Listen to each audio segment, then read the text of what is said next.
I'm a man who believed that I died 20 years ago, and I live like a man who is dead already. I have no fear whatsoever of anybody or anything.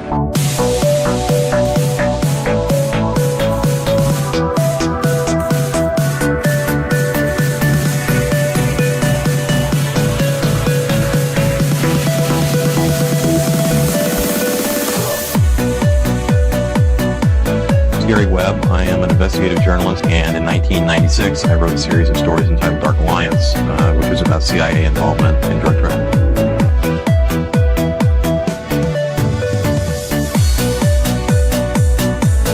I knew a man who once said death smiles at us all. All a man can do is smile back. We've both been skull and bone, the secret society. It's so secret we can't talk about it. What does that mean for America?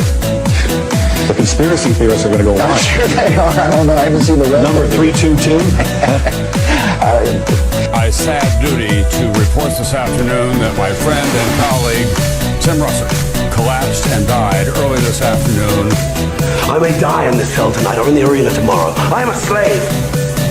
What possible difference can I make? And no official of my administration, whether his rank is high or low, civilian or military, should interpret my words here tonight as an excuse to censor the news, to stifle dissent, to cover up our mistakes, or to withhold from the press and the public the facts they deserve to know.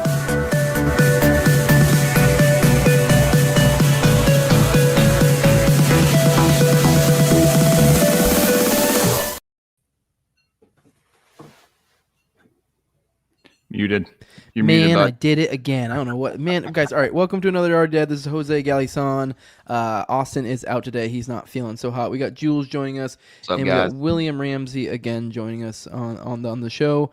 Actually, he'll be back 2 weeks from now because when Austin was like, I don't think I can make it today, he was like, I wanted to do this again. So we will have William back on in a couple weeks, and then this time, because last time we had William on, it was I actually think I was sick or something. And then so is Jules and Austin. Now it's me and Jules, and next time it'll be me and Austin. So whatever, we're doing every possible configuration. William, it's a pleasure to have you back. We are in the season of the spook season. How are things going over with you these days? Just trying to stay alive, not getting burnt down in California. So avoiding fires and incompetent politicians. But other than that, I'm doing pretty good. And thanks for inviting me back. Glad to be with you. Oh, absolutely. I'd love to have you on. Yeah, here we go. Here's Tim Tuttle. Jules finally cut alive. It's good to see you. I do want to write real quick some housekeeping. I wanted to remind you, or not remind you, I wanted to apologize for last week. I realized I brought up the call-in number the second half of the show, and then I don't know what I did. I fat-fingered something and took it down, so if there may have been people trying to call and they didn't see a number, so I wondered why there was no calls when I had Foundering on, but I will rectify that, and that will be fixed today. Also, if you guys haven't noticed, we are streaming to a ton of platforms now. We upgrade stuff, so from now on, it will be less confusing when it comes to what's going on what platform. Pretty much me and Austin are just going to be dual streaming to basically everything, unless it's something exclusively to our stuff, like one of my specific solo episodes or one of his specific solo episodes. But everything else, like the Morning Dumps, the Already Deads, going to every platform. So that way it makes it harder for you guys to miss, and it makes it way easier to plug when we go on shows like Tinfoil Hat, so we don't look like a fucking retard being confusing as hell. But yeah.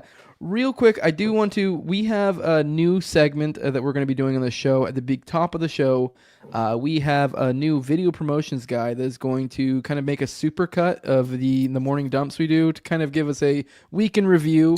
So I have a 5-minute clip for us to watch.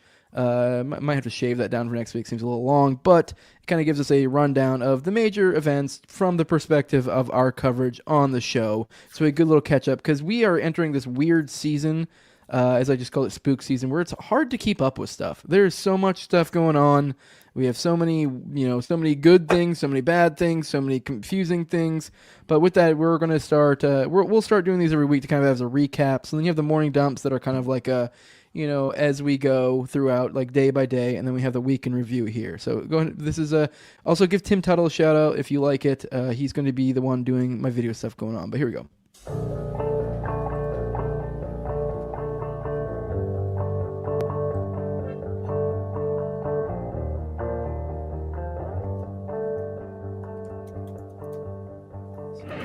let's get into this. We're definitely going to hit the main beat of this, the Sam Altman stuff. I've been telling you guys, Altman, Oracle, Ellison, OpenAI, all the different shit. I would like to look into the kind of the especially kind of the basics, the kind of the who the fuck are these people type stuff. So if any of you guys see threads, articles, etc., videos, whatever that kind of give us insight into that, feel free to tag me, put it in the Rumble chat, whatever. Because I am that is something I'm interested in. This is a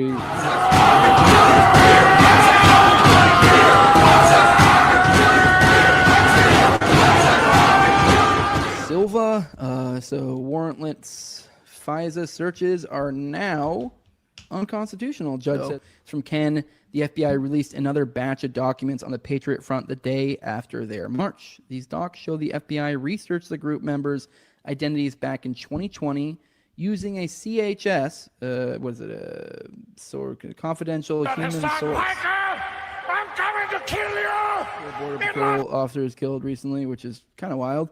Because we read that we had that other one that was, I believe, the southern border, and it was some weird German guy or something, or not German guy. I don't remember what it was. He was alleged. Teresa Cancelo, Youngblood, and Felix Bachhold received at least one of their firearms from a person of interest.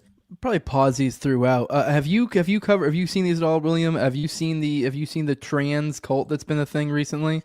Yes, the trans murder spree. Yes. I didn't know if you've been covering it. I know this is kind of breaking this week, it seems, but I just figured we'd as we go, because this is a little bit longer, and so just kind of a recap of the thing. So just thoughts on that. I guess cases where details match. Well, I can tell you there is definitely a trans underground. Mm-hmm. And I've done a show called Transition to Kill. So it's about the subject of transitioning and violence. Mm-hmm. And it is international in scope. So before this whole thing kind of, I think the guy's name is Andy No, NGO, has been covering it. But before this whole trans murder spree died, there was somebody who's going to testify. He got killed. And then another part of this group killed a border guard between Canada. Last year, I did a show on a international killer. He was known to be international, but he was a trans killer in Oxford, in the UK, and he conducted basically a smiley face killing murder. And his name was Scarlett Blake. But what's interesting about him is it's an interesting story overall. Fits all of the characteristics of a smiley face killing. Late at night, guy drunk, ends up in water. Mysterious death. Nobody knows what happens. What's interesting about that story, interesting component, is that another trans person in Austin, Texas, told the cops that this person, Scarlett Blake, confessed to doing it. These are all trans names, by the way. So a lot of these guys, their real birth names aren't known. Scarlett Blake's was never this guy who was of Asian descent. His actual birth name was never revealed, even by the judge, which is actually incredible when you think about it. Yeah. But it was international in scope. There's connections here. It's known that Scarlett Blake came to the United States, and it's an open question. Sometimes these guys go to jail. They get busted for one killing. Have they done other crimes? And Scarlett Blake was kind of like another guy who was trans, or very strange. He went by the name Luca Magnotta, but he was kind of famous for torturing cats. And this guy, Scarlett Blake, did the same thing. He was a cat torturer, and then he led up to human murder of a guy named Jorge Carreño. And that was a very recent case. It just got the sentencing and the criminal trial took place last year. Mm-hmm. So that is another kind of transition to kill. The interesting thing about it's an interesting case overall, but what's interesting is that the transition of this man to a woman, Scarlett Blake, took place at the Tavistock Clinic. And that clinic has been shut down and kept from doing these transitions because of their questionable efficacy and whether the outcomes are that good. And so there's a lot going on. So I've done a lot. So I'm familiar with this kind of transition to kill. And a lot of these guys, there's some violent guys out there who were men to women who say they're women. The facts that I know and the facts that I've heard, that a lot of these people who are supposedly transition, they still have their genitals. So they dress like a woman, but they're men. They have, they didn't get their testicles and penis cut off. Yeah. I will say, I'm sorry, I didn't mean to cut you off. I was just going to comment that I did see, covering this trans cult, like on the show, on the morning show, I did notice, it took me I actually read multiple articles before I totally sorted out what the hell was even going on. And one of the main crux of the issue was the name thing. It was hard to figure out who, for one, this person connected to that person, this person connected to that act, that thing. And then on top of that, now you have to keep track of who's who, who's what. Like, you're like, oh, what name's this? Like, at least for me, I mean, maybe it's a struggle for me, but that is one thing. I found something about the nature of the names and who's what sex and this. It makes it harder to keep track of what the fuck is going on. At least, maybe it was just because it's such a confusing situation with the Zizian cult is what they're calling it. Yeah, it's confusing as heck. There's no doubt about it. Yeah. All right. But the guy's name is Jack Minnesota. I mean, he faked his own death. Yes. So, like, this is very complex stuff. Like, these guys are acting strange, and there were things that happened at a camp in California. One of the interesting things about this case that kind of coincides with my research into Scarlet Blake is that one of these guys is also Asian. He's also a trans guy. He got busted for killing an 82-year-old Lind. And where is he from? He did the killing in Vallejo. He's from Oxford, UK, just like Scarlet Blake. Oh, so does this guy know Scarlet Blake? That's what I want to know. And are they connected? And have there been other murders tied to these guys? I wonder if there's too.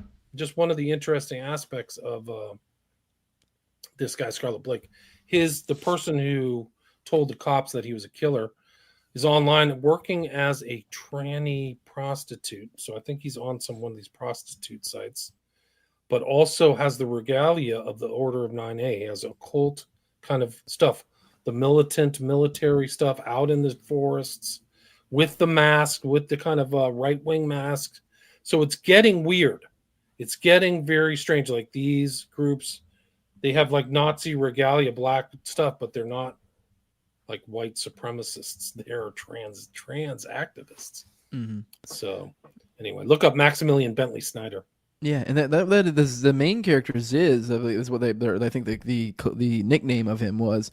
And he's not even the only one who faked his death. I believe it was Ziz and another character. I mean, I struggle to keep track of their names. It's too hard. But yeah, I mean, I believe two of them of that group have faked their own death, which is nuts. It's a very bizarre situation. Here we also have photos in this of this past week we had the horde of Palestinians returning to Gaza, which is we're in a weird situation now where we're in this Israel wants to go back to genocide, and we have on the flip side we have Trump that wants to just kick them all out or have them move, immigrate or whatever. Whatever voluntary immigration. So we're kind of between a rock and a hard place. And just before we started, there was also additionally, so I haven't had a chance. I'll probably digest it a little bit more tomorrow morning. But the idea of that, I guess supposedly he made some sort of statement about that now he wants to take over Gaza and America wants to take over Gaza, which doesn't sound like a good fucking idea to me. But just this picture alone, I feel like captures a lot the idea of all these people returning. Which, I mean, there's a little bit of I'm a little torn here because on one side it's like they're returning to hell and it may actually be worse for them, but on the other side it's also like, they're not going to let the people, they're not going to let them win, essentially. It's kind of the spirit too, man. Yeah. So Trump said the American military is going to get involved in Gaza. So that's when Netanyahu was here, he made the announcement with the mass murder Benjamin. Like, that's not a war, by the way. That is a slaughter. Yes. And you have 2,000-pound bombs being dropped by F-35s or whatever against guys with like Kalashnikovs and Honda, trucks or whatever. That's a slaughter. They call it a war. That's a bunch of 10-7. You can just add that to the list of all false flags in human history. And if you don't think your government would sell out a couple hundred people to start a war, you're naive. They've done it before. Done it once, they'll do it again. I was just reading about all the deliberations that happened before the Japanese attack on Hawaii. Like, they knew, FDR knew, like his staff, they're like, what should we do? Should we let this happen? And FDR's like, you just let it happen because it's going to happen anyway. Let's get the stuff out and let's do it. They knew it. It's a day that'll live in infamy. But a lot of people made statements about, and this is just FDR. That's just one we can talk about. The Gulf of Tonkin was completely faked. Like there was no event. Like there were no boats. So these so-called boats that attack things, they didn't even exist. He just made it up out of like thin air and said it happened. It didn't even happen. It's funny how we're coming full circle, and I think we're, the PSYOP back then was like, oh, this thing didn't even happen, but they're at a point in history where they can just say it happened, and who the fuck's going to prove you wrong? And now we're at the flip side where it's like, now they kind of have to do things that have no proof because I think there's sleuths online like me, you, Austin, that will like tear up their shit if they do dumb stuff. So they, that's I think why this, we're looking at I think the blue beam might be something similar along those lines coming soon because it's like so easy to get away with. You just have a few lights in the sky. You make up a few stories. Who's going to prove you wrong? I mean, you control the airspace. You can kind of make up whatever you want, frame it to your liking. But yeah, that is. I thought that was kind of interesting. The idea of the Gulf of Tonkin was completely made up, but we've kind of come full circle where that's kind of. I think we're getting to a point where that might be the sort of psyops they have to do in the future. Is stuff that's kind of I don't know. There's not any physical evidence one way or the other. So yeah. I mean, it's incredible. It's incredible stuff, like what they've gotten away with. And Trump this is obviously the war hasn't ended in Ukraine, and now the U.S. is going to go into Gaza. Like, what the heck is going on? Yeah, and that's just tying us even more into the Middle East. Like, that's why the Knights of Malta is important because these are the people surrounding him are literal. Like, it's not believable. You think it's fiction, but these are the offspring. Heritage of the Crusaders. They're literally Crusaders. Oh, 100%. So Hegseth, it literally has, who's the new Secretary of Defense, the Templar Cross. Jerusalem Cross on his chest. Wow. Yeah, we'll definitely get into that later because we definitely want to touch on the Knights of Malta stuff. It's returning back to Gaza. And there was we talked about it a little bit yesterday. We're probably not going to talk about too much today, but we talked about it a little bit yesterday. We showed this photo that was kind of like, I guess, sort of inspiring in a sense, depending on how you look at it. And then I just saw, I believe it was yesterday, you shared it again, a different one, a more zoomed out one, and it's even more insane. Jesus Christ. Why'd you give me this fucking thing? I thought this was airsoft. I'm never doing that again in my life. Holy shit. Is the governor of California who was just appointed to rebuild I don't know if you saw this, William. Nothing surprises me anymore. Yeah, this is over at your home. This guy, I mean, I guess we covered on the show that this guy has flown on the old Lolita Express. So surprise, surprise. And he's one of your rebuilders over there in Cali. So, yeah, great. Yes. So great. What a yeah. They're going to rebuild with equity. Whenever you hear the word equity, somebody's going to get screwed hard. And that's what they're going to do. Those people lost millions. Like, it's a $250 billion total loss. And nobody has said sorry, taken blame, or quit.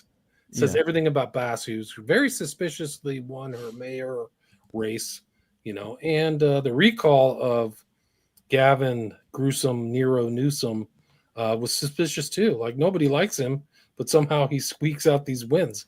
It's really weird how that happens. The Democratic Party has about a third, according to certain polls, you got to question them. Democratic Party has about a 31% approval rating, but they seem to find total almost parity with the Republican Party in voting. How does that happen? Yeah, it's funny. I actually was listening this morning, and I almost tweeted it out just because I thought it was funny. You said, anytime you hear equity, someone's about to get raped, and I just thought it was a funny little succinct quote. I don't know how what made you think of that, but I thought it was funny. Well, because I remember North Carolina. It's the same thing happened in North Carolina. They didn't do anything. Trump, to his credit, released $2 billion worth of funds, but they said they weren't going to refurbish it due to equity. That's the people who ran our country for 4 years. What does this mean? Yeah, we gotta be You're equal. incompetent and stupid. Everybody knows there's fires in LA. They just had one in 2017. They didn't do anything to prevent another fire. They actually started making fire zones and things like that once this fire started, but it's too late. They're total losers. These are totally incompetent losers. A lot of these, they're talking about competency now because they're realizing once Trump is in office, there's so much loss and waste. There were I think in the Department of the Treasury, there were no pushbacks on requests for money, which means that I could have sent them a freaking bill for underwater basket weaving classes for $50 million, they would have sent it out. It's just total incompetence and corruption, just total waste of money. We're about to go bankrupt. So, I mean, here in California, if you get what you get because of fraud. So many of these races have been flat out stolen, and that's why they put Kamala Harris, in my opinion, into this thing, is because her political history is totally bizarre. Like, she did the same thing. Like, she's losing, and then all of a sudden, middle of the night, hey, we got enough votes, you're in. Like, crazy. So these are not the vote system in the United States is a ridiculous joke. And a lot of the people who are in office shouldn't be in office. They've stolen the elections. I'm sorry. Let's keep going. Chairperson, and you can see in this photo, you may recognize these two individuals.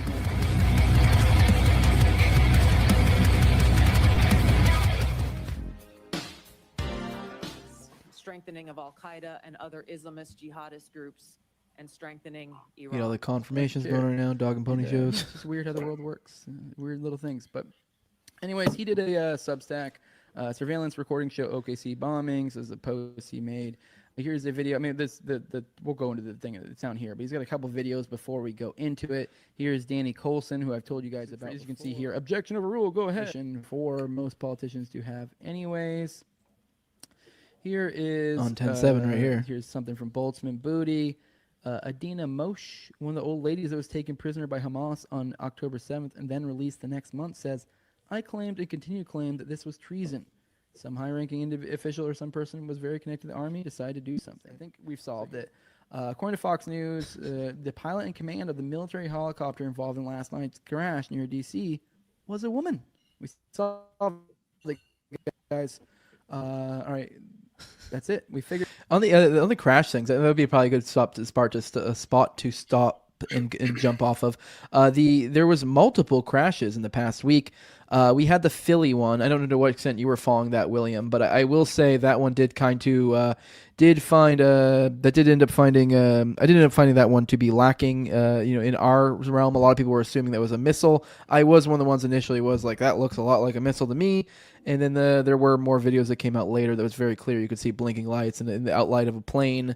We also had the helicopter one that we just referenced there, where the one ran into it. This was a Black Hawk. There were a lot of talks about this being a continuity of government exercise, which I kind of dug in that a little bit. And I don't know, from my experience of being in the military in the past, it didn't really look like anything. It kind of looked like maybe just one of those things where a civilian person looks at something and they go, "Oh my God, this looks awful," and you're like, "I don't know, this is kind of just generic shit they do. Like, I don't know, there's nothing crazy going on here." They do military exercises.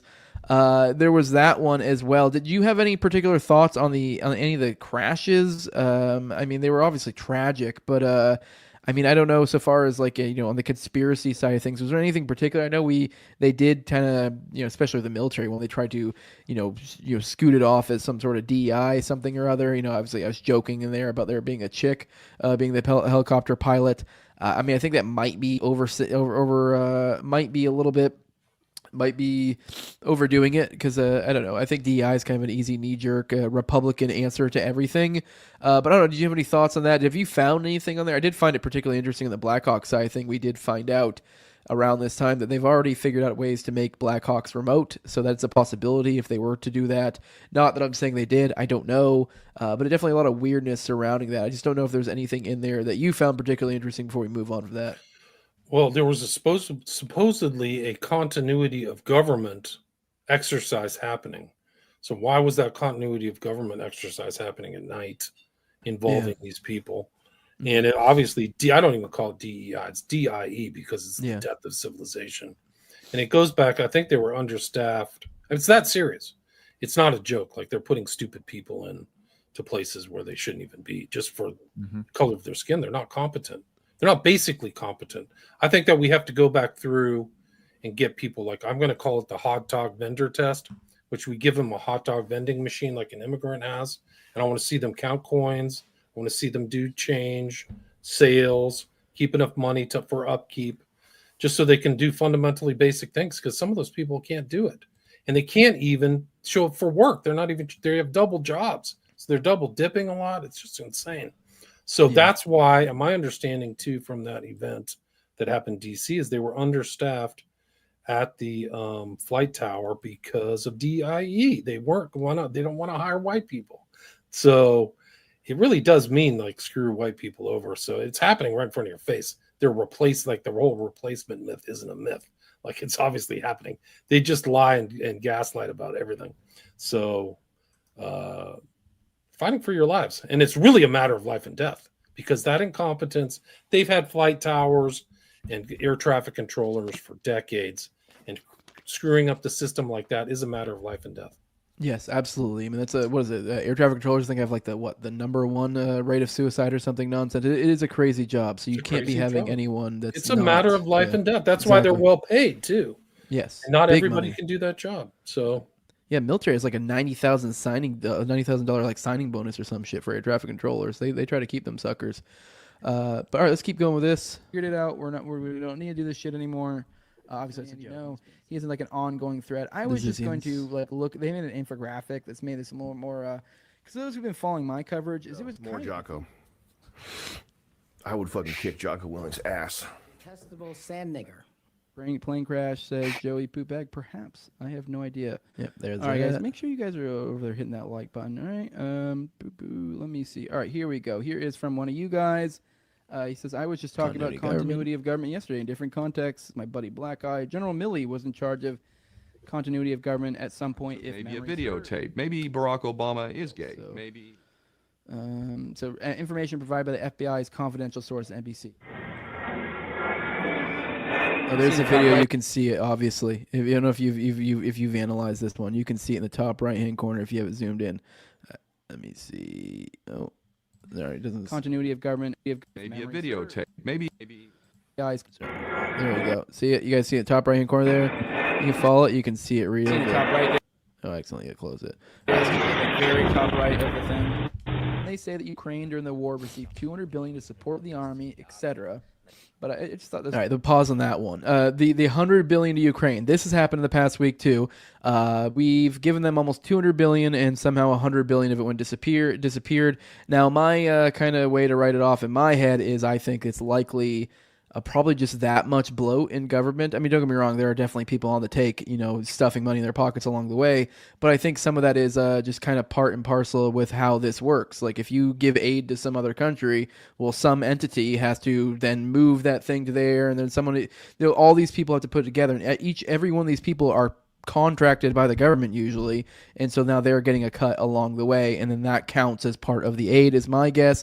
I don't know if you have any particular thoughts on the absolute insane amount of money. Like literally, according to him, more money than essentially $100 billion went missing, and he supposedly only got $75 billion is what he claimed. So more money disappeared than got used in this war effort. I mean, either way, it's all getting money thrown into the fire. But either way, I don't know. Just something about that just adds a little bit of insult to injury. Yeah, it's just another scam on the taxpayer, just like what happened in the Afghanistan, withdrawal.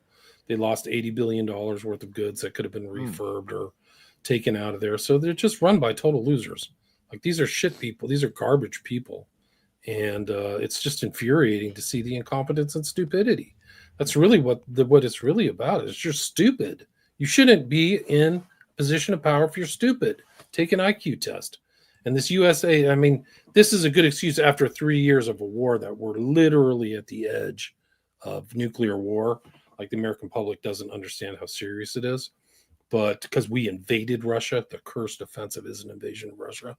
But to see this guy grift and say, well, I just lost the money just like a good con man would is amazing. Like, oh, I just tell you now, yeah, we lost half of it. Well, it's lost. He's probably got billions of dollars in, Luxembourg Bank and all this stuff. Yeah. How stupid is this? Like the people who engineered this war, it's a war. Ukraine is not an independent state. It's 100% held up by the United States. We're paying for like people's pensions and the police there and all that stuff. Your tax dollars work. People love this nonsense. Absolutely. Like I'm surprised there's not like marches in the streets over this. Mm-hmm. It just shows how passive and weak the average American really is, and they like to get scammed. I think they just like to get scammed because this is all this is. It's one big scam. COVID was a scam. the draw from Ukraine, with Ukraine war is a scam. It's just everything's a grift. There isn't anything that isn't a grift. It's all just a line in people's pockets. It's all And literally they, just I a mean, money they did game. something unheralded. The Biden administration didn't pardon somebody for a crime. They just said a blanket pardon for anything you did. Like, it's not constitutional. Multiple So people, whether I that's think. going to hold up in a court of law, we still have a functioning court, because they may be full of DIE morons who blew the election and blew a lot of the censorship cases, which could be concerning and should have riots in the street over that as well. Yep. Which also is another additional thing to show how dumb and passive the American people are. But these are things like they may not even get resolved because of the country's it's going to rot from the inside is really what's going to happen. And a lot of these people are going to make decisions not based on the cold, dispassionate application of the rule of law, but on stupid precepts like racism, equity, or, was it like this? The system's rotten anyway, so I can just do whatever I want. Just like all these cases against Trump, which were a joke. They're joke cases. A rape case is a joke. No, She absolutely. accused 20 people of rape. She's crazy. Like, I would have just if I was a judge, I would just go, "You're a crazy lady. What really happened? Why Didn't didn't she you come to the fantasize police?" about it? Like she was going on about like almost like romanticize the rape, like She from probably Trump. does. I Yeah. bet a lot of these people, these women with these hysterics, they actually do fantasize about Trump. They think he's a type A, powerful guy, something probably they've never been around. And that's really the secret. The secret thing is like, oh, I really do actually like a strong man. And that's why they're really howling. That's my psychological take. That's good. Please. Because they're all women. Oh, all sorry. these people like having meltdowns and stuff. It's not, there might be one or two gay guys there, but it's all women. a lot of gay guys there. I've seen it elsewhere, but this is a newer one. He said this on X in response to the whole USAID thing. He said most governments don't want USAID funds flowing into their. All right, I think there was the script, the picture here. I don't know if there was an issue or if there was a confusion, but the picture here is we were going into the Vance stuff. So this is a good spot to jump off of and go to the Vance stuff. This is one thing I wanted to dig into with the Knights of Malta, which I guess we'll probably back up here in a second and kind of introduce the audience into the idea of the Knights of Malta and what they are. But right now, I just wanted to kind of get your thoughts on J.D. Vance, because over this week I did actually do a little bit of a dig into him, and apparently, if you look into his conversion to Catholicism, he directly attributes it to Peter Thiel. And if you look at it was something like, I want to say like well over 5 years previous to the actual conversion. It was like he said he saw him in like a speech in college or something. Which, by the way, for those, I guess he wrote his book in college in 2011, around that same time. So shortly after that, I guess he said he got some sort of blurb from Peter Thiel. So this is like the beginning of their relationship. And then I think years later, then he made some sort of claim that he was looking into running, and then he didn't run that year. And then the next year he did run. But in the meantime, between him proposing, thinking about running, and running, he converted to Catholicism and then gets $100 million from, or 10 million, I think. Maybe it was 10 million from Peter Thiel for his race there, and he ended up winning. So I thought that that to me looked something akin to, obviously that could have been a completely legit conversion. Maybe he really did, something like 5 years prior to his actual thing. Peter Thiel planted that seed in his head that then bloomed later to be like, Catholicism's the right thing or whatever. But it kind of feels he's in like good company in this administration. There's no question about it.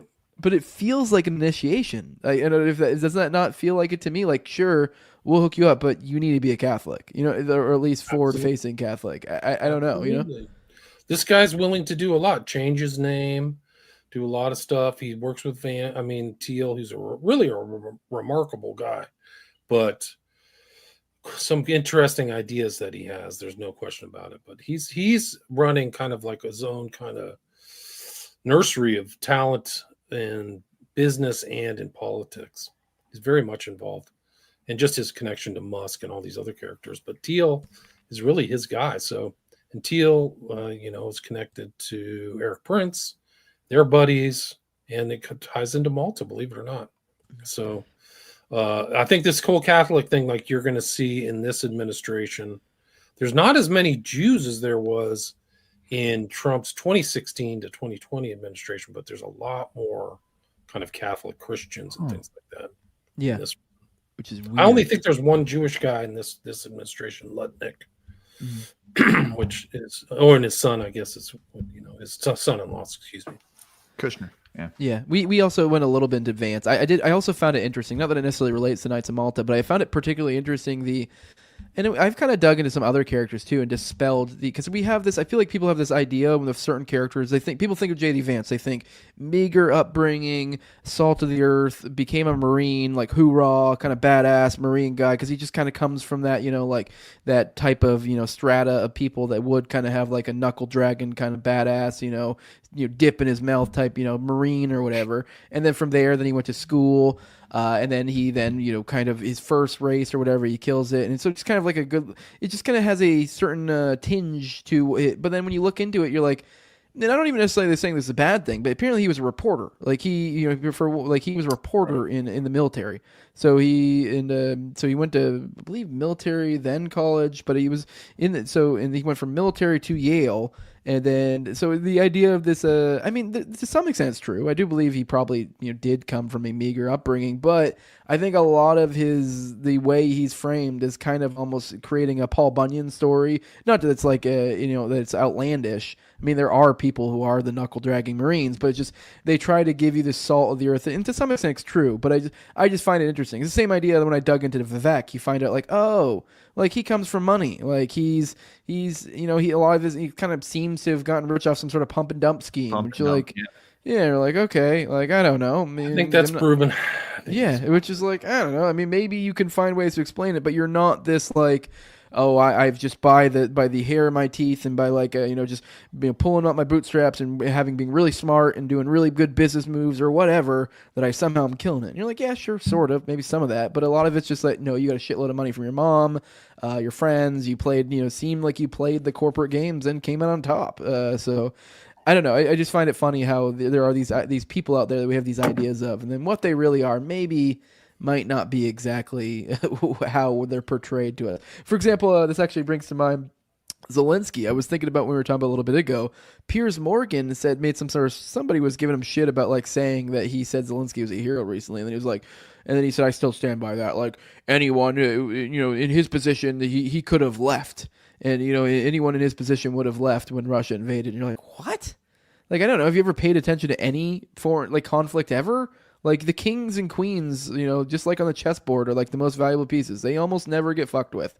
Like, so, and even then, the idea where we look at chess and we go, oh, the whole point is to get the king. You're like, that's not even really good at representation of how war works. It's really, we just kill a bunch of peasants and then maybe come to some sort of terms eventually. Like, no one, the powerful don't ever die. So the idea that, like, that Zelensky would be feared for his life, would need to leave Russia is kind of fucking retarded, in my opinion. I don't know. He was always a puppet. Exactly. And so is Piers Morgan. He's like he's a BBC guy who's okayed by the king, the royalist. He's a royalist, so he's going to just BS and take the party line for anything. The guy's a total joke. Yeah. I don't even care. I don't know why anybody cares whatever he says. Yeah. He's just going to do whatever, all the lies and the bullshit baloney. And there's some, you should look up. I doubt that video's around, but you should see what somebody said about him and his kind of secret room at his mansion. It's a pretty interesting story. Wait, who is that? Who's that? Piers Morgan. Oh, Piers Morgan's secret. Okay, shit. I'll definitely have to look into that for sure. I'll see if I can find that video. Yeah, but he's yeah. I mean, here's the thing. Zelensky was installed. He didn't win by the vote. He shut down the vote. He got rid of all the other political parties. He's basically an autocrat who they feed cocaine to. And he was a former comedian. Like, the guy's literally wag the dog joke. And I don't know why anybody believes that he's done anything noble. He's a figurehead for these USAID joke clowns. He's an actor. Victoria and Leland. They filled up all of the cemeteries there with millions of dead bodies. And they are total monsters. And I think it's all part of their grift, is that they're going to depopulate that, and then they can own all the land and all the natural resources of Ukraine in perpetuity, because all these big companies have made investments there, Blackstone and Vanguard. My understanding, Vanguard's a front for the royals, the British and a lot of these old royal families. So it's just one big ugly scam, and anybody who thinks that these guys are talking honestly, that they're puppeteers, they probably have more strings attached to them, figuratively, than your standard puppet, like a marionette. Like, it's a total joke. Like, they're just propping these people out. It's just slop. Like, nobody should believe these guys. They're literal actors, and a lot of this is kind of strange. Time back to Vance, like, you wonder how much independence Vance really has. Yes. And somebody pays your stuff, just like Trump. Like, he's in power, but Miriam Adelson gave him $100 million. He pushed in her chair, and then Netanyahu shows up today. The U.S. military is going to go in and fix Gaza, which is going to be impossible. I would expect American military men to die, but he pushes in the chair for his overlord Netanyahu, whose real name is Milikovsky, whose dad wrote books about Zionism. So. All right, let's. That's the real history, not this slop. People need to stop watching TV. It's a total joke. Go ahead, Jules. Of course, he had went to Yale. I was just reading right here that he was about to graduate from Yale. It just Who? Yeah, what? I think that I don't think Vance's history is actually totally complete, because my understanding is that Vance also attended Oxford or Cambridge. Huh. Okay. Just like his wife. Huh. His wife, Oxford. they have Seems we're noticing a trend of things in Oxford. That's what I was saying. Yeah. I mean, I don't know, whatever. It's just three people we happen to mention. But all right, let's see. Yeah, We they got were 20 in Oxford. They were in Oxford. Yeah. All right, we got 20 seconds left on this. Let's go knock it out. Because they understand where much of that money actually ends up. While marketed as support for development, democracy, and human rights, the majority of these funds are funneled into opposition groups, NGOs with political agendas, and destabilizing movements, Bukele wrote in it. All right, that's the end of that. The last thing was the USAID. So that'll probably be the last thing we can touch on. Then then I want to get to the Knights of Malta stuff. The USAID, that was, I mean, I know obviously we're going to get into maybe things where people should keep their eyes open on possibilities going forward with Trump. But I will say the USAID, pretty dope, although there is a pretty big asterisk in that now I guess it's getting ready to be put under the State Department. Essentially being run by Rubio. But I mean, I would assume that being put under a different entity would probably shrink it to some degree, given time to go through some stuff. So I don't know. Maybe it will end up just being just as awful later. But it seems like they shrunk it somewhat. I mean, it'd be better if it just disappeared. But I think this is an improvement. And at the very least, this kind of was an exposure to people that, like, even if they do resume operations, now it seems like there's a large contingency of people that are like, I know what you're doing now. I know what this fucking game is. You're not playing that. I mean, like, you might still be able to do it, but you're not gonna be able to do it under, without us knowing anymore. Oh, if you have any thoughts on that, was that a question? I was just asking, like, your thoughts on the USAID. That on Trump getting rid of it. I mean, thoughts on it going forward. They should just start clipping off so many pieces of the federal apparatus. It's all corrupt and it's gross. They should get rid of that, get rid of the Department of Education, get anything that isn't federalized, and return all the power to the people, to the states. Let the states handle it. Yeah. Save the taxes and cut down the debt. Just fire sale the whole thing, man. Oh, shit. Under the roof.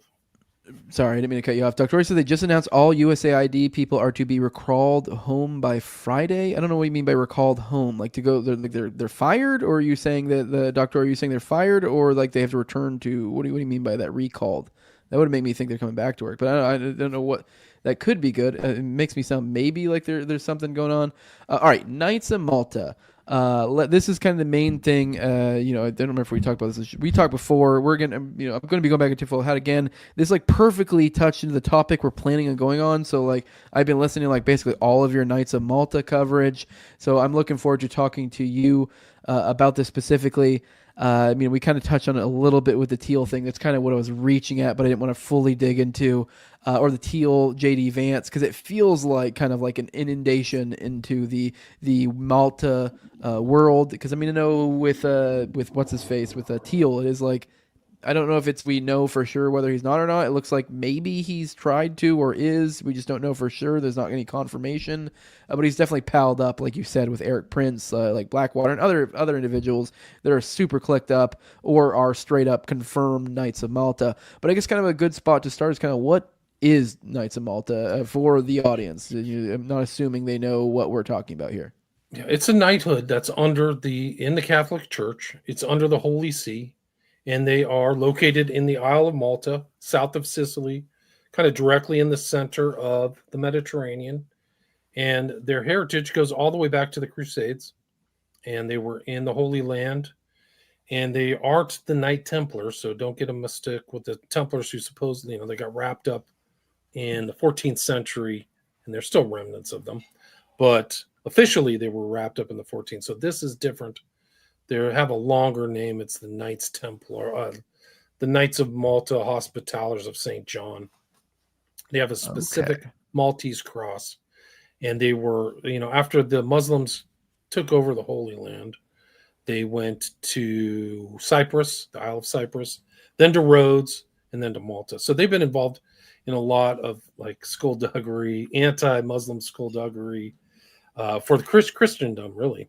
And there was a huge siege of Malta by the Ottoman Turks that were kind of successfully repulsed and resisted in the 16th century.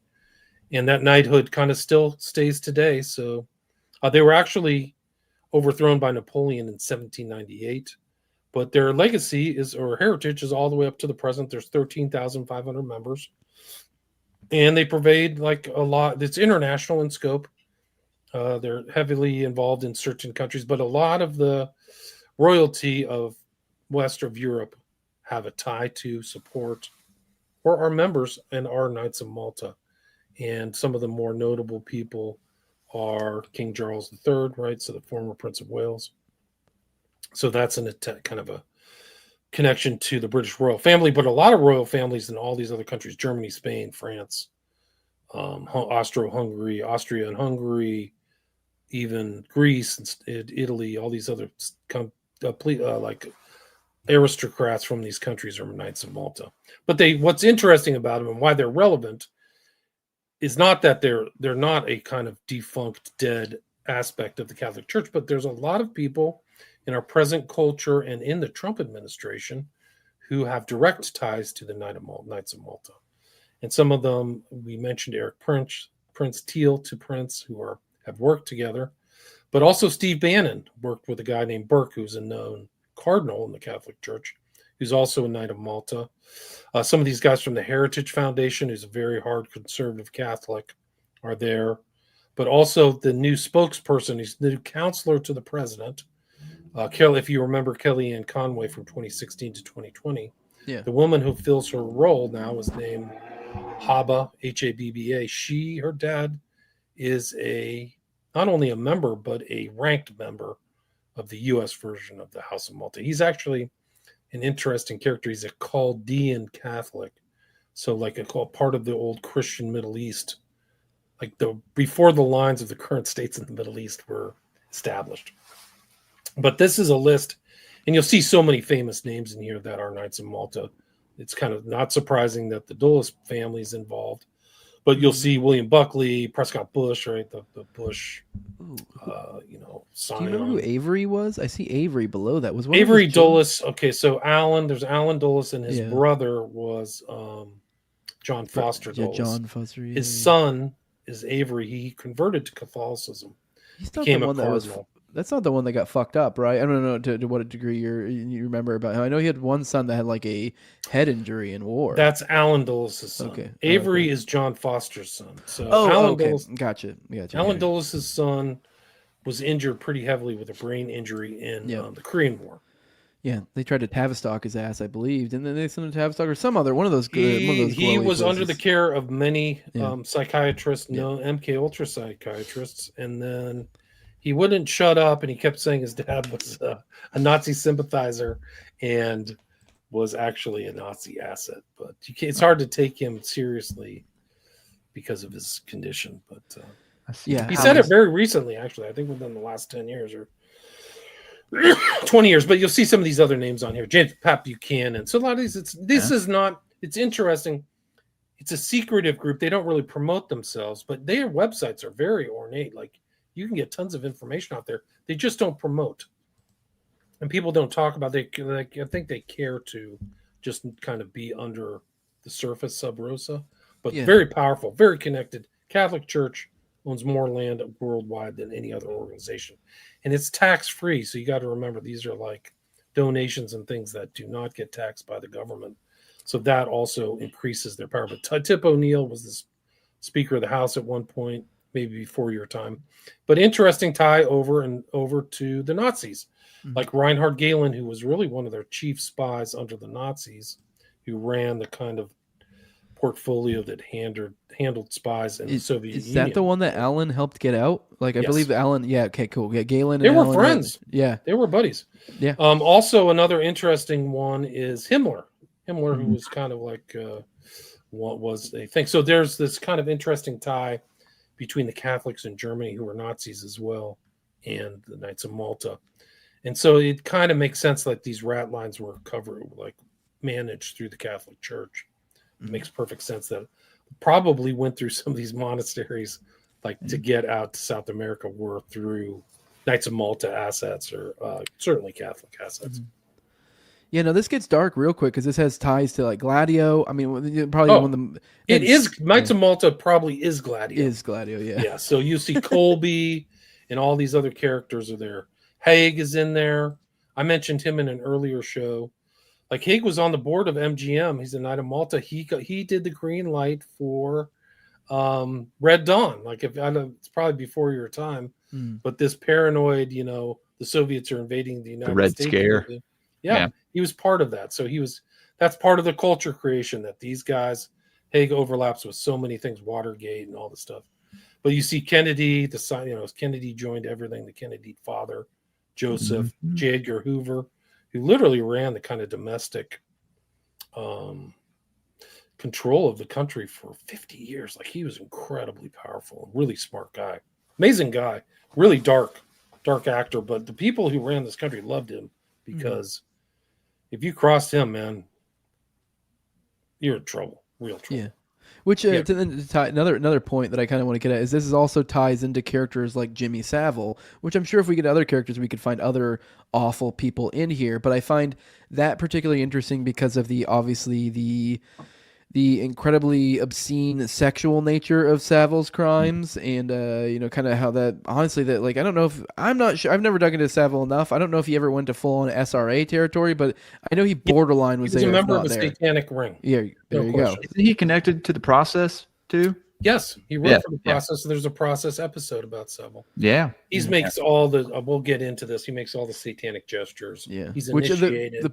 He was the point? seventh son of a seventh son, so Oof. literally a witch.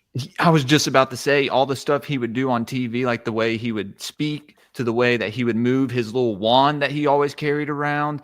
And I'm seeing names in here like the Habsburgs and the Pallavicini, so you got a lot of black nobility tied into this as well. Yeah, Borghese, Bonaparte tied to Napoleon. I mean, Berti was a saint. He was the head of the Knights of Malta. They're trying to make him a sainthood. Angleton, right? Yeah, the guy who probably James had the Jesus Angleton. Yeah. Oswald. I mean, all these guys. Bill Wilde, Bill Donovan. Oswald? You're saying Oswald was a Knight of Malta? No, but I'm saying that Angleton had probably the main files on Oswald. He actually knew he was. They had Kim Philby, who's one of the Cambridge Five, so one of the big Soviet assets who kind of was a huge traitor. He's a mole. He's like literally incredible spy. But a Maltese guy, Malta.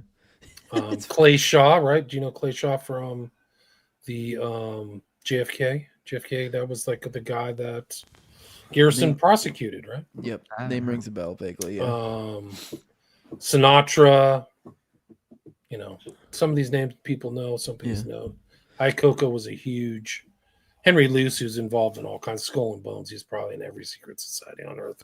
Yeah. But as a member. So what I want to touch on about the Savile point that I was getting at is that you said that this is right here, this list or the Knights of Malta is Gladio, essentially the methodology of things like what Savile might be up to. I kind of have a sneaking feeling that also kind of is Gladio to some extent, in the same sense that things like drug smuggling are Gladio, because I mean this is kind of people already have sort of accepted this concept of that the feds will do off books like drug smuggling or whatever to be able to raise funds for their black book operations or black book or off the books operations, and that's kind of, I think that, I mean, people need to expand their consciousness and think a little bit further than that. What else is there? There's human trafficking, there's other stuff, and I think Saville kind of provides an insight, and then his connections to Malta of like kind of that is sort of, I also think, maybe obviously we're jumping from some like, dots here, but I do, I've, seen other dots, plenty of other dots that kind of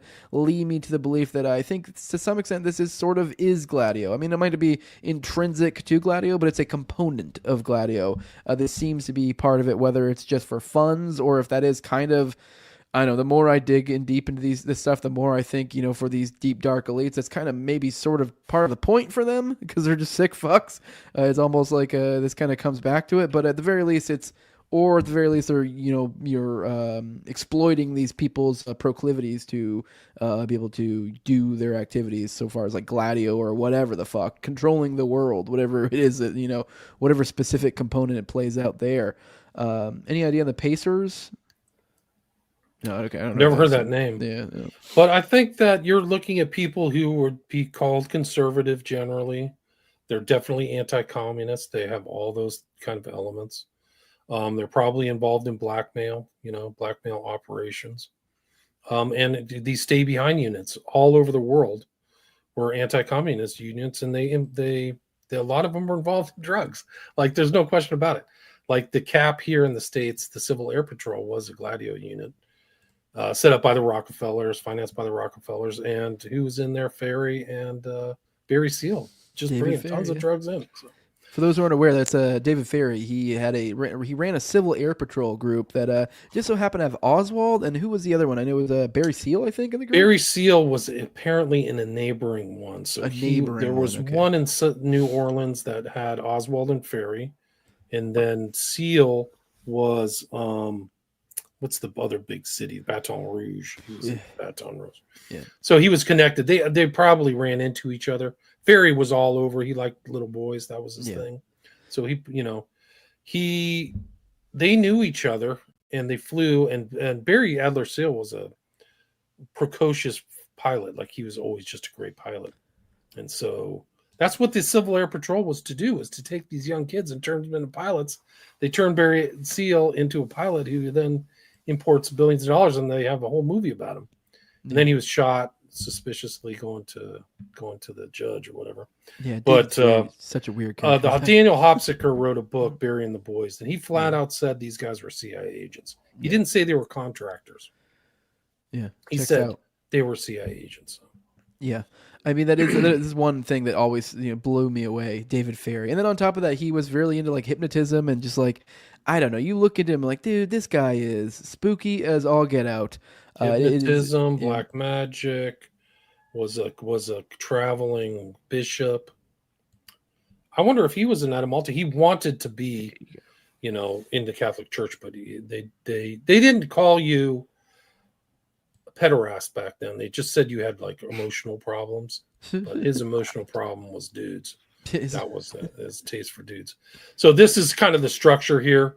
This is a recent thing I took. It's the meeting area of the Knights of Malta in the Grand Master's Palace. You'll see that this is from December 25th, 2024. So they've just redecorated this, and this is the classic motif of the Knights of Malta, the Maltese cross with the Maltese flag. And there's the Queen. This is the mother of the current king, Charles III.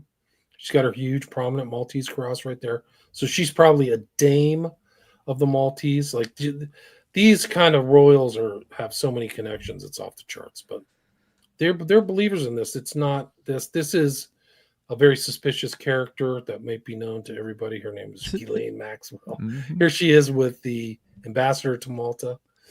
But this is the guy from South Africa, right? The so-called left winger, Knights of Malta. Mandela. Mandela. He's got his Maltese cross. They've not infiltrated, but they've either co-opted or invited many people from Africa. Many of the Christians from Africa were brought in, and they're kind of they allow like African Americans in here. See, Sammy Davis Jr.'s in here and stuff like that. Like, so it's kind of more of an idiot. They're not really racially exclusive, as it was. And they allow women too. So right, so it's a different group. It's like the dames in Malta. You see that later. And they recently updated to where now they are letting normal people, because it used to just be royalty essentially, right? I think the order was, but I don't know if that's fully true, because they had like laymen and things who weren't royalty, but I think they've opened up their things. They have 13,500 members. I don't think it was ever that big going back in time. Yeah. Like this is the story of this is essentially the way it's, if you talk to someone, say, I don't know, Catholic that knew about it or something, they would frame it as almost like probably something similar like Shriners or something, where they're supposed to help with, which even then those are Masons, Shriners, so there's a deeper story there. But the idea that they're, usually helping with, some sort of, hospital or charity or something along those lines is usually which, to jump off the AID thing we talked about a long time ago, it's kind of like, was it Bukalele said that like maybe 10%, actually goes to some sort of good cause. I'm not saying that is the case with the Knights of Malta. I have no idea to what extent they actually do, good things like charity or whatever. I'm sure they do. They do. They're really supposed to be a charitable organization. Exactly. Yeah. So these are things where these guys are clearly networking. They're meeting with each other. They know each other. It's very much like the Pilgrim Society, right? Mm-hmm. I think it functions like that, where you have public diplomacy. This is private diplomacy. Yeah. So if you guys hang out or you go to the local Knights of Malta Lodge, you have similar ideas. You guys are anti-communists, you're conservative, and you're just going to support the Catholic Church. And so these people do what they're told. Like if the Pope says this has got to happen, this is like military type stuff. They'll ace you. They will freaking ace you in a second. Yeah, the Pilgrim Society was more like England, like an England entity, whereas it's this is more of a Catholic entity, right? Yeah. So, but you'll see that there's so many members that overlap. Makes sense. Yeah. Okay. Here's like the Cirque, if you know Gladio and things like that. That's David Rockefeller. But this guy's a great researcher, Darren from Twitter. I'd suggest people follow him. But like you see this overlap of Opus Dei too, which is a secret society within the Catholic Church. Otto von Habsburg, famous last name, right? Oh yeah, the Habsburg dynasty. So these are like people who structured the Pan-European movement. They're part of this kind of other kind of private diplomacy that the Knights of Malta are. I think it's definitely a charitable thing. They're all over the place. I think they're in Gaza, Ukraine, all over. But here is, what's his face? Reinhard Galen with his Knight of Malta cross, right? White on red. He's a true believer. See those colors? There's pictures of this guy in the United States, like under different guises. He's really something else. But yeah, Galen. So that's what the Isles of Malta is, really 3 separate islands, but that's what they look like. There's the Malta, Gozo, and Comino or something like that. And Valletta is the main. It's really beautiful. Apparently, I've never been there. But and one key thing is a lot of these big people will apply for citizenship, right? That's how this works. And exactly. So I'm glad you said that. Yeah. So that's how become a Malta. Teal is trying to get his Maltese citizenship. Yeah, which was the connection I was trying to make earlier. Is once again, he's clicked up with people, but whether he is one or not, I don't know. But he did try to get citizenship, which is kind of which becomes a big thing. Tax free. They have they're basically essentially they have like a carve out in the UN. They kind of have these weird explicit benefits of being Knights of Malta.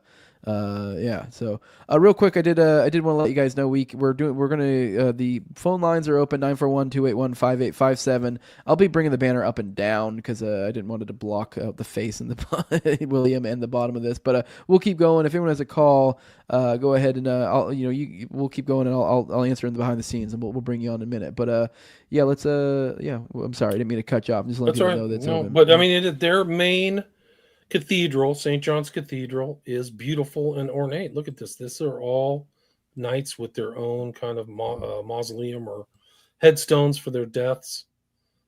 400 tombstones, each inlaid by colored marble slab bearing crest, coat of arms, and epitaph of a buried knight. So the history is real. Like it's really beautiful. Yeah, church. I've never been there. I was about to say that's beautiful. So this is from Metadoxy online. You You can find some good stuff on Twitter about Twitter's actually become an actual research thing instead of a commie hellscape.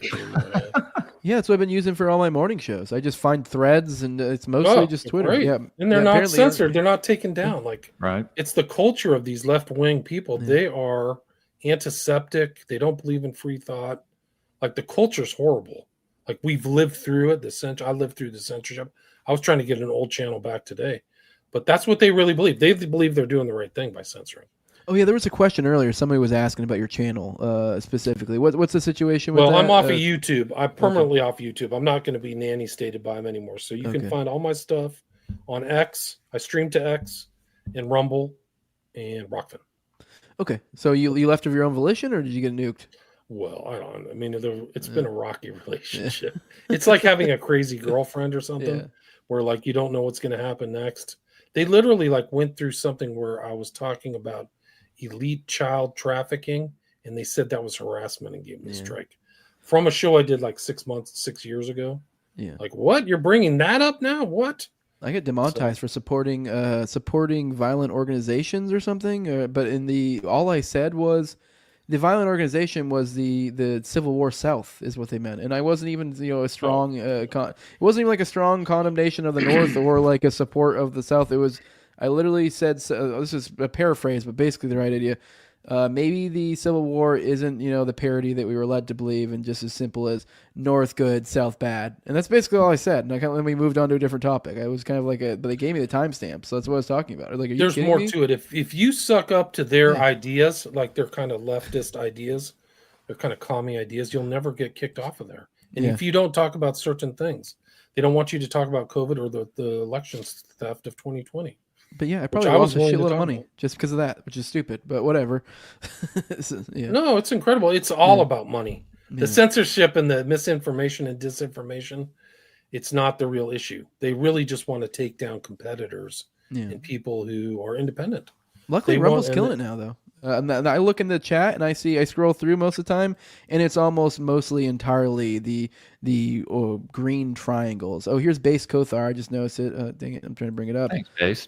You guys are cooking $5. Thank you. I'm not sure whose platform they went to, but whoever it is, thank you.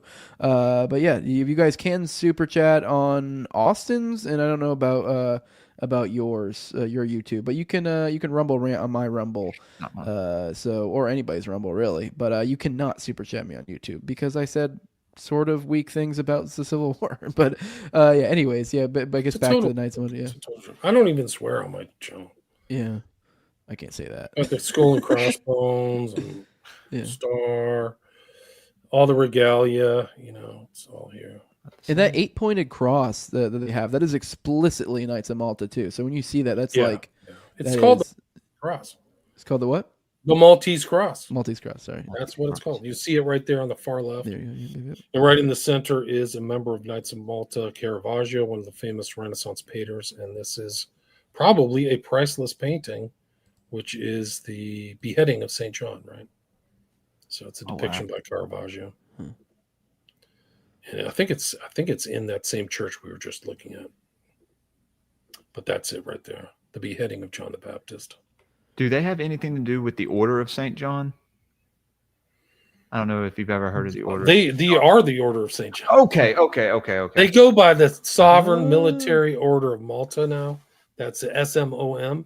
But their long name is the Order of St. John of Hospitallers or something like that. They have a very long name, but they're just commonly referred to as simply the Knights of Malta because that's where their location is.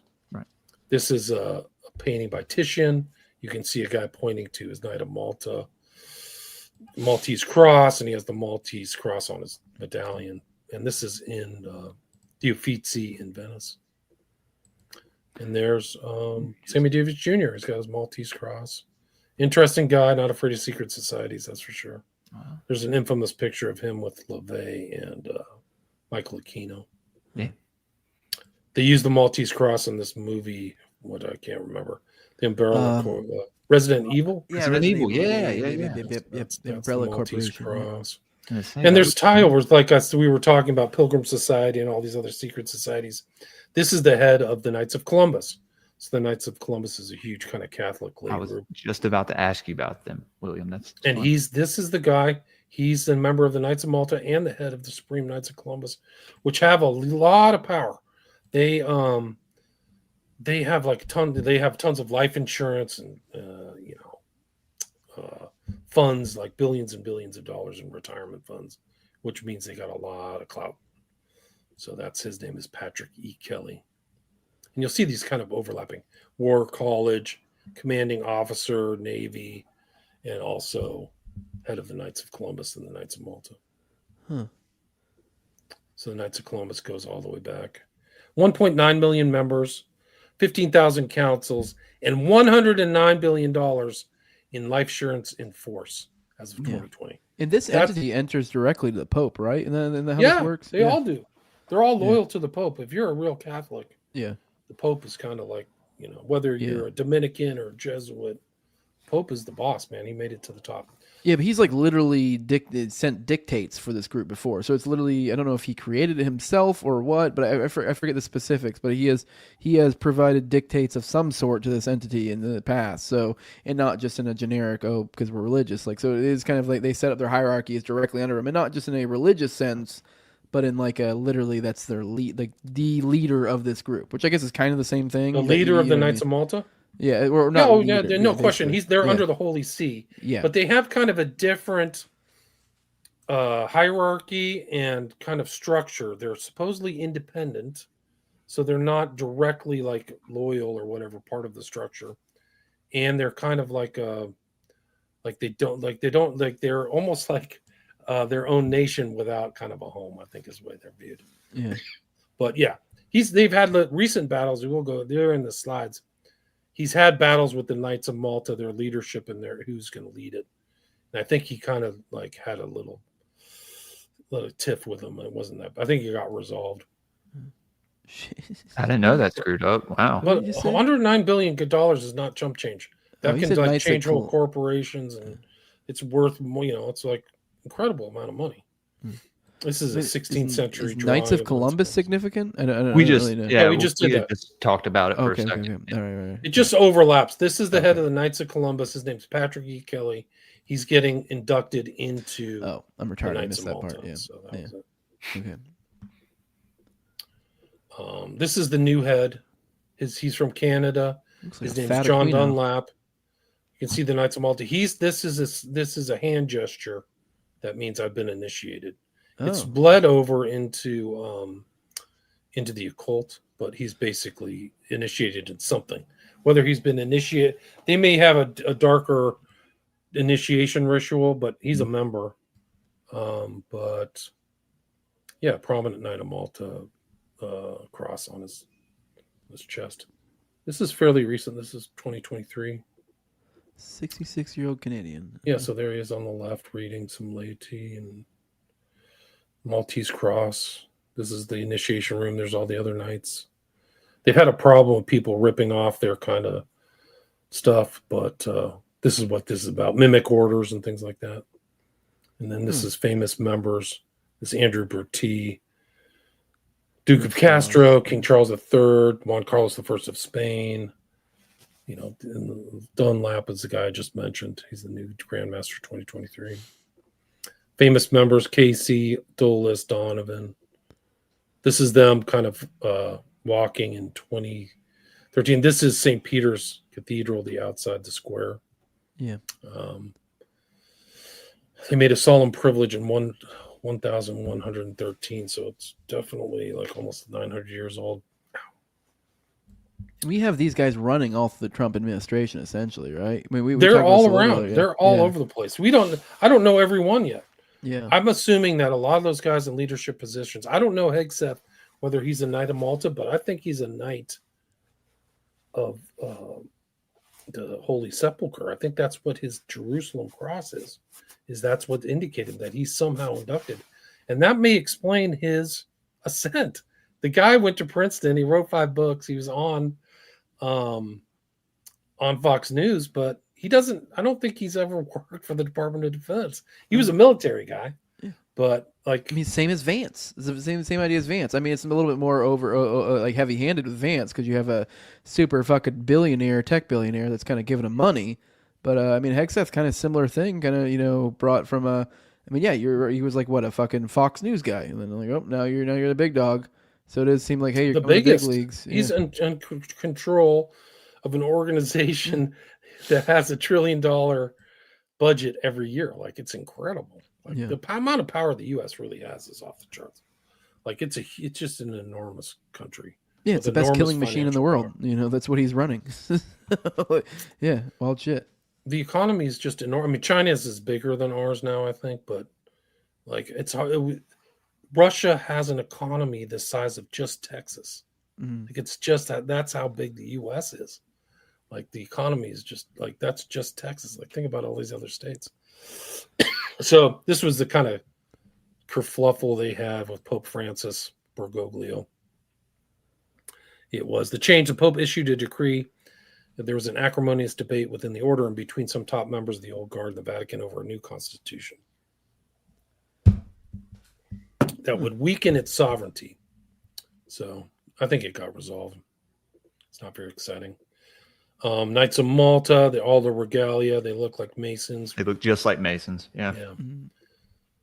This is kind of like the flow chart. This is Fulner. This is another head of the Heritage Foundation, who co-founded the Heritage Foundation in 1973. Ed Fulner, Knight of Malta. And that's like the think tank that most people think. Like, if you think of think tanks, that's like the one that comes to mind for most Almost people. all the right wingers go through the Heritage Foundation. Yeah, it's nuts. So this was a guy outside of D.C. trying to influence, things. One of the interesting things about the Malta that ties into the common culture is there was a famous movie called The Maltese Falcon with Humphrey Bogart, but it really pertains to a real piece of historical fact about the Knights of Malta, which is that the head of the Holy Roman Empire, his name was Juan Carlos I, I think. All he wanted for the Knights of Malta to have the Maltese island was one Maltese falcon a year. So it became a symbol of like the Maltese Knights, the Knights of Malta. And then that Maltese falcon kind of became a central part of the movie and book. The book was by Dashiell Hammett, but it was the movie with Humphrey Bogart called The Maltese Falcon, which people should watch. There it is right there. I want a Maltese Falcon. That'd be fucking dope. So it's a specific kind of. This is a Maltese cross, supposedly associated with one of the Yale secret societies, St. Elmo's. I couldn't validate it. Seymour Hersh, Knights of Malta, and me. So Seymour Hersh kind of stepped on some toes when he was in the Middle East because he called a couple guys there, kind of crusaders who were Knights of Malta, and he said the whole JSOC, the Joint Special Operations Command, was filled with people who were like, they wanted to replace the mosques with cathedrals, so they were pretty hardballs. So if I was in the Middle East right now, I'd be really nervous because some of these guys that are in the Trump administration have that kind of mentality. No, I did have a question on that. Do you have any sort of like frame or thing you point to that kind of gives you this feeling, or is it just kind of knowing what the church is and its antiquity and kind of just how it's feeling? I don't know, because I could totally see how, especially, in the height of the war on terror, how there would be some religious folks who get caught up in this sort of mentality, this anti-Muslim mentality that becomes part of the fight. But do you know anything particular? Have you seen statements from some people or what that kind of hint towards this? I mean, it makes sense to me. Was just in front of troops today saying we are on a war path. We're on a war footing. We're a war footing organization. So this is not the DIE, pick your gender type stuff. So if he's putting on war footing, I think it's a cultural change too. Like you're getting rid of the chaff and stuff. So he's emphasizing that publicly. So that would be something. That would be it. I think Trump's decision that he's going to move the American military into Gaza is incredible. Like they're getting involved in that conflict. But we've already basically, the battle for Israel plays out in the U.S. People think that fight there is really it. If the U.S. does not support Israel, Israel never exists. It never would have existed in 1948 it has its supporters here, but the real battle for Israel takes place in the halls of power in D.C. Yeah, if we stop supporting them, they'll stop to exist or be forced to get along. One of the two. But yeah, I mean, that's a whole nother story. They've been fighting forever. The Israelis and the Jews and the Muslims. Maybe but this does signal like a changing of the guard, and it may, in a sense, like it's almost like you could almost make a case that it makes little to no difference, because I mean, you on the Middle East part, obviously, you know, there's definitely Jewish angles to take of like why we would do certain things in the Middle East, but if we're swapping from the Jews to the Catholics, which there's obviously a little bit of a funny in there, and that like, why is it me saying the Jews do this is kind of offensive, but if I say the Catholics, everyone knows what you mean. It's not as big of a deal. But either way, but now we're again the Catholic, and there's still a Crusader mindset, and there's also kind of like a end times belief that contributes to like wanting to clean out the Middle East. So we are kind of getting the same thing, but maybe there'll be a slightly different flavor. I don't know if maybe. I don't know. Maybe we might end up longing for the days of Jewish control in the Middle East. I don't know, because I don't know. Who knows what's going to happen? Yeah. I mean, you're asking good questions. I don't know. I think Syria as a country is going to be gone. Yeah, I think it's going to be carved up. I would say, if I had to just to characterize the Jewish moves here, like, it seems to be a little bit more careful in some sense. I mean, don't get me wrong, they're fucking just killing people like crazy, but it's not as, there seem to be more calculated moves, you know, when they do this, do that. Whereas, I don't know, if we're dealing with a Catholic contingency and set in America, they don't have to deal with actually living in that region. They might be a little bit more bombastic than even Israel in some senses. I'm not saying we're going to reach numbers like they did in Gaza, but I mean, so far as the type of moves with certain characters, they might be a little bit more heavy-handed, because it's kind of like, what are you going to do? We're across this ocean. We also don't have to live around you guys, so we don't have to worry about like how this falls. You know, I mean, don't get me wrong. I guess the Jewish contingencies do similar things, but I don't know. I guess I'm kind of curious what are your thoughts on what we're going to be looking at. Like, what are the differences here? Are there really any meaningful differences in kind of the people taking over, or is just kind of just knowing who's running things? It's already changed. Yeah, it's already changed in the last 2 weeks. So the meaningful differences are already apparent. Yeah, I guess it's true. I mean, there's definitely a lot, but there's definitely some stuff you're like, I'm a little concerned about these steps, and there's a lot of stuff I'm like, that's cool. If you look at this article by Seymour Hersh, these are the same type of characters who were around during Bush and early Obama. That's what he's talking about here, is these guys. We're going to change mosques into cathedrals. That's an attitude that pervades, I'm here to say, a large percentage of the JSOC. They sacked Iraq. They drove Iraq. They hunted down Saddam Hussein and his 2 kids and had them killed. I mean, this is pretty hardcore shit. This is not a joke. McChrystal, successor, and Admiral William McRaven were members of the Knights of Malta. So these guys, if you're hanging out with these other guys underneath the Pope, and these are old battles, and you're remembering this history, the conflict with the Ottomans and all this other stuff. And that's what Erdogan's saying. Erdogan's saying, I'm going to resurrect the glory of the Ottoman Empire. So, you know, you could see fireworks. There's no question about it. And these are people, this is Eric Prince, Knight of Malta tradition. Somebody asked the question earlier. I believe Eric Prince was part of the Knights of Malta. He is. He doesn't have something to do with them. He is a Knight of Malta.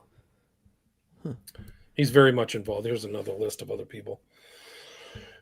One of the interesting names on this list, you mentioned Jimmy Savile, but is Leonard Leo, was very much involved. He's in the Federalist Society, but getting kind of conservatives into the judiciary, and very much involved. That's a big one. Murdoch's huge. Yeah. This is the guy. Rupert Murdoch, for just to jog your memory, that was like the Fox News guy. Like, he basically started Fox News. Yeah. So, yeah. Big in the UK as well. This is Burke, who's friends with Bannon, so they work together at this place, Dignitatis Humanae Institute. This guy's a known member of the Knight of Malta. They were kind of working together and kind of European stuff. I got to run in 5 minutes, so this is Alina Habba. That's perfect timing, actually. Yeah, good. Then this is her making some statement fairly recent, but maybe because she's the daughter of the Chancellor of the U.S. Knights of Malta. He calls it a Christo-fascist arm of the Catholic Church that sided with Hitler in World War II. I don't know if that's true. Yeah. I mean, the fascists were Italians and Nazis, so I don't know. The left uses the word fascism in a weird way. Mm-hmm. to mean nothing, really. Yeah, it's not the dictionary meaning. It's the leftist dictionary meaning. Yeah. So this is her dad. This is her with what's her face, McCartney Kelly, or whatever, yeah. Kelly Conway, and this is the dad getting initiated. There's his Knights of Malta. Like this is crazy. There's his name right on the website. You can go check it out. The Order of Malta, American Association, Saad Haba. He's a Chaldean Catholic who's really interesting. There's Haba with the next FBI director, Kash Patel. This is Eric Prince when they tried to blow Trump's head off in July. He was on this assassination hearing. I don't know. Some of these other guys are Knights of Malta. Maybe they are. Bongino. Dan Bongino, yeah. Maybe he's a knight. This is Seymour Hersh. He had a little tangle with the knights.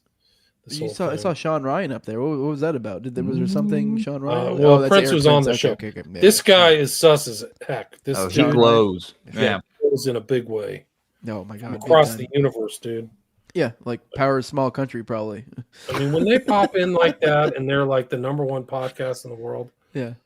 Somebody's helping them. Yeah. They're like, oh, dude, I still can't get over the fucking the smuggling story of his. That's the one that I just like. I don't know, whatever. Maybe I can kind of be like, oh, I can kind of find a way to understand or explain away things like about you being a glowy. But if you're like, no, I got out of the CIA, and then I was fucking doing international drug trafficking over in this. Okay, dude, yeah, I'm just gonna admit this lie. Like what? Yeah, I'm committing international crimes, and I'll just admit it on fucking. What's the statute of limitations? This is the overlapping knighthood. So some of this just isn't common knowledge. This is the Knights of the Holy Sepulchre, so it's a different order. It's about the protection of the Pope and supporting the Christian presence in the Holy Land. So that's what they're involved in. And this guy Fjellner, who we mentioned earlier, is a Knight of Malta and a Knight of the Holy Sepulchre. And the Mont Pérolin Society, all these other things, which are, these are other things. This is fairly, Dolan's always on stage in New York whenever Trump's around. This guy's friends with Trump. And here he is talking about the Knights of Malta in November 2024, not that long ago. They do their magnificent apostolate rather quietly and humbly. Oliver North, Knight of Malta. Oh, shit. There's Hegseth with his Jerusalem tattoo. Yeah, those are pretty heavy-handed, aren't they? I mean, that's not playing around. So that's prominent. So I think we kind of know where this John Roberts, that's the head of the Supreme Court, walking into Knight of Malta. So these guys are connected, man. Wow. Yeah. Alan West, Templar, Sovereign Templar of Jerusalem, a Knight of Malta or something. I don't know. I guess this isn't the Maltese cross, but he's a Knight Templar. I guess they're back in order again. Yeah. That's the King of Jerusalem. So that's the King of Jerusalem, Supreme Ruler of Jerusalem, Crusader state. So he's literally wearing a Crusader. Oh, that's that King of Jerusalem thing is exactly. Okay, yeah, there you go. That's what you're doing. Yeah. That's it. Yeah. And then James Carter died on January 9th. His service was January 9th, 2025. He has the same cross, right? Life of James Earl Carter. So his background, I wonder if he's a Knight of Malta. That may explain a lot of these guys who get into political powers, that they got into these powerful organizations. And the Pope said, okay, make that guy freaking senator or whatever. Like the Catholic Church is super powerful. Mm-hmm. Mm-hmm. This is their Knights of Malta involvement in Ireland. This is just another guy. This is an ambassador from the Knights of Malta to the UN. So they have a UN presence. Teal is the head of the steering group on the Bilderberg group. Oh, so yeah, I forgot about he that. overlaps with all this stuff. He's in the steering committee, and so I'm assuming that this sounds like that would mean they steer that entity towards where they want it to go, and Teal's running that. Right. Facebook founding director Peter Thiel. You forget that he's involved in Facebook. And pal Eric Prince funded Cambridge Analytica. So they're involved in all kinds of these little public, quote, public relations, unquote stuff. Manipulation with Bannon. So there's a nexus. There's no question. Peter Thiel, major U.S. political donor, said to pursue Maltese citizenship. Eric Prince is advising Trump from the shadows in 2017. Club of Rome. This guy was a famous actor. He was in Gunga Din. Douglas Fairbanks. He's dancing at a Knights of Malta ball in Palm Beach. Trump has his thing. There he is. There he is with Reagan, Nancy Reagan, and Grace Kelly. Knight of Malta. This is the Prince of Wales. This guy was passed over, but he's at a Maltese thing in 1933. Welsh Priory, St. John, and they have a presence in the city of London, right? So this is called Clerkenwell Priory. Didn't you say King Charles's dad was one as well, or something? Or maybe I missed. His mom definitely was, because we saw a picture of her earlier. So I think that, I don't know if the Duke of Edinburgh was. Okay. Clerkenwell Priory. They have their own museum of the Order of St. John in London. So there's the city of London. This is a hospital. This is German on the Via Doloroso in Jerusalem with the Maltese cross. So it's everywhere. This is like, I have a whole nother set of slides. I'll have to do another thing, but like the almost entire aristocracy of old Europe has Maltese connections. Which Haig is one character. Didn't he have like a key role when it came to Watergate, if I can recall correctly? So he had a secret relationship to Woodward. Yeah. Nobody ever said that. They had Woodward was a 09 Order of Naval Intelligence or something. But he and Haig were like old buddies, but it never came out in the public. And that was another kind of fraud that they put out, that like Woodward and Bernstein were like little gumshoe, reporters, but Woodward had a very interesting background. Yeah, he did so it was a fucking coup. source. There was a right-wing coup to take out Nixon, I think is what. Exactly, yeah. They took out 3 presidents in a row. So Kennedy was taken out in 1963. They told Johnson, you can't run again, so he just quit. And he quit. And then Nixon got taken out. Mm-hmm. And then I think Nixon went to Ford, right? And then they tried to blow Ford's head off. And then twice. They tried to blow Ford's head off twice in a month. It's almost never talked about. Wow. I didn't know that. Yeah. Yeah. I didn't know that either, to be honest. Lone gunman tried to kill Ford after he was installed. And then it was Carter, and then it was Reagan. And then they tried to take out Reagan. Gunman. I mean, these presidents are lucky they're not dead in office. Like Trump should be terrified. Like he's surrounded by jackals, like within his party and outside. So like, they try to kill them like at least 3 times. Like, I don't know, like you talk about a remote controlled helicopter. Yeah.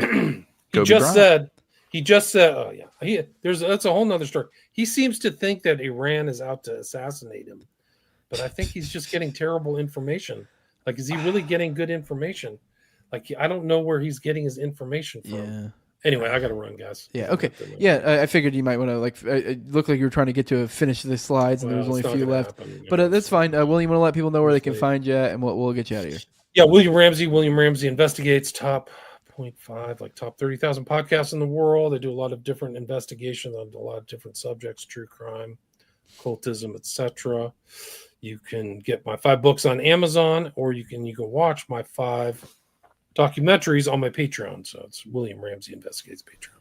All right, well, appreciate you coming on. I think me and you will probably me and you, Jules, probably take a few minutes and go through these. But I appreciate you, popping on, William. But I guess we'll probably go through the chat a little bit, maybe hang out for 5-10 minutes and get out of here, because we didn't really, interact with the chat as much. We were pretty enthralled in this.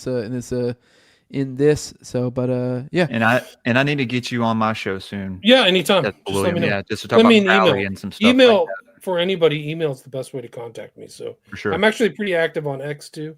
But my email's simple: William Ramsey Investigates @protonmail.com. Okay. All right, guys. Good night. Peace. All right, see you, William. Appreciate you coming on. Sorry. All right, cool. Well, let's pop through the chat real quick. I mean, we were very focused in on that. Man, we got some good numbers. People showing up today. Yeah, right. But that was interesting, dude. You got a Rumble rant. Do I? Okay, I was. Fire Pixie. This is a great episode. Thanks. Thank you, Fire Pixie. Appreciate you showing up as you always fucking do. But yeah, no, that was a fun one. I mean, you guys seem to like it. Just looking at the numbers, this is one of those ones that seem to do buku numbers. So just found your channel for Sparky Sparks. I really enjoyed your video on the Process Church of the Final Judgment of the Temple Solaire. Well, thank you. Just kidding. That's not me. That's Austin. So you are probably watching on Austin's channel. So That is the Underclass Podcast. If you want to, you can follow me over at No Way Jose.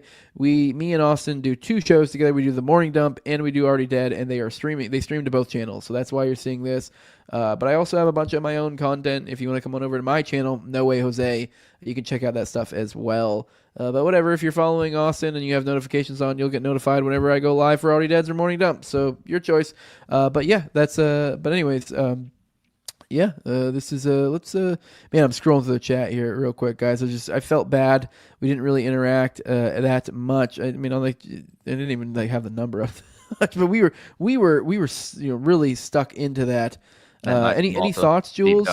Yeah, dude, I learned a lot, to be honest with you. I've kind of dived into them before, but not too much. I just want to know kind of about their origins and stuff. Maybe something that I'll look into. I'm thinking they probably come from early Christian mysticism, kind of like how the Freemasons come from early Jewish mysticism, Solomon's Temple and whatnot.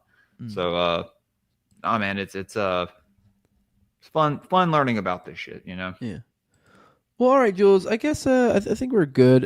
Here we go. Here's Firebeast saying, I was riveting. I wouldn't have paid attention to us either. LOL. But it was also, too, you guys got to keep in mind, since we don't have Austin, it's just me and Jules, and we don't have somebody sitting in the back keeping an eye on things. So that does make a huge difference. That's super helpful. So it is like us trying to also, actually produce content, or actually talk and be the content while trying to produce content is a little rough to try to do two at the same time. So sorry if we didn't really get into interaction with the chat like we usually do. But with that, I think next time, in a couple weeks from now, when he comes back, it will be kind of along the lines of that. It'll be much more interaction, because I think it'll be much more riffing. We've already kind of went through the slides. We've already looked at the things. So now it's just going to be much more of a conversation all over the place. But yeah, Austin will be back. And then also Austin will be back for next week as well. So, yes, Jules, you want to let people know where they can find you at? We'll go ahead and get out of here, bud. Man. Graypilled Pod on Twitter, guys. Graypilled_podcast on Instagram. I'm on YouTube, Rumble, Spotify, and Apple Podcasts. You can also find me on Patreon, patreon.com/Graypilled Podcast. Got a lot of cool shit happening over there. Dropping 2 Elohim etymologies this week. So y'all look out for those. Doing another one this weekend. Don't have any shows planned for this weekend, but I'm sure I'll be doing something Friday night, Saturday, and then Sunday night. So yeah, stay on the lookout. All right. Well, I appreciate all right, guys.